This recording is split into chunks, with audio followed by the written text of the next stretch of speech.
വാഴ 3 അനൗൺസ് ചെയ്തിട്ടുണ്ട്. ഇത്തവണ 90സിലും 2കെയിലും ജനിച്ച ഗേൾസിൻ്റെ കഥ പറയുന്ന ഒരു ചിത്രമാണ്. അതുപോലെ വാഴ 2ൽ AD ആയ പുതിയൊരു സംവിധായകനെയാണ് ബിപിൻ ദാസ് ഇത്തവണ വാഴ 3ൽ ഇൻട്രൊഡ്യൂസ് ചെയ്യുന്നത്.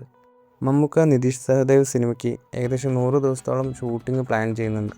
നിലവിൽ ജൂൺ മാസത്തിൽ സിനിമയുടെ ചിത്രീകരണം ആരംഭിക്കുന്നതാണ് പ്രതീക്ഷിക്കുന്നത്.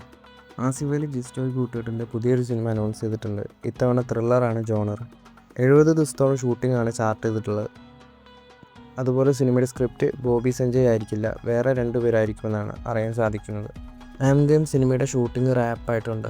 അനുരാഗ് കശ്യപ് ആസിഫ് അലി നായകനാക്കി ഒരു സിനിമ പ്ലാൻ ചെയ്യുന്നുണ്ട്. അതുപോലെ ഈ ഒരു സിനിമയുടെ ചിത്രീകരണം അടുത്ത വർഷം ആരംഭിക്കുമെന്നാണ് അറിയാൻ സാധിക്കുന്നത്.